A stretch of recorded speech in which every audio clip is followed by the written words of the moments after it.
നീരാവി നീരാവി ഉയരുകയും ഇത് ആകാശത്ത് കെട്ടിക്കിടന്ന് തണുത്ത് ബാഷ്പീകരിച്ച് പിന്നീട് മഴയായി പെയ്യും. ഇത്രയും കാര്യങ്ങൾ ടെക്സ്റ്റ് ബുക്കിലെ 32ാമത്തെ പേജ് എടുക്കണോ? EVS-ന്റെ ടെസ്റ്റ് ഇല്ല.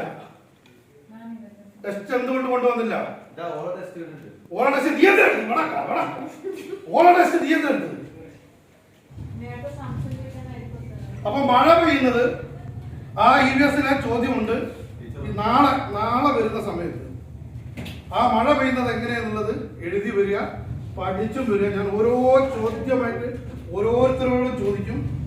അപ്പൊ മഴ പെയ്യുന്ന എല്ലാവർക്കും മനസ്സിലായല്ലോ? നീ ശരിക്കും മനസ്സിലാക്കണ്ട, അതെനിക്ക് മനസ്സിലായി.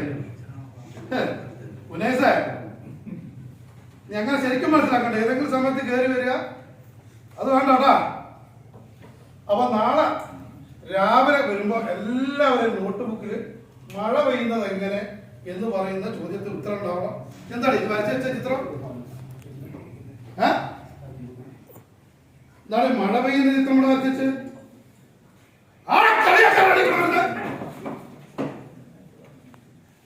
ക്ലാസ് മുറിയിൽ വെച്ചാൽ രാവിലെ ഒന്ന് മഴയുടെ ചിത്രം വരച്ചില്ല. ആരെങ്കിലും മഴയുടെ ചിത്രം വരച്ചിട്ടുണ്ടോ? എന്തെങ്കിലും വരച്ചിട്ടുണ്ടോ? നോക്ക്, ഇവരാരെങ്കിലും വരച്ചിട്ടുണ്ടോ?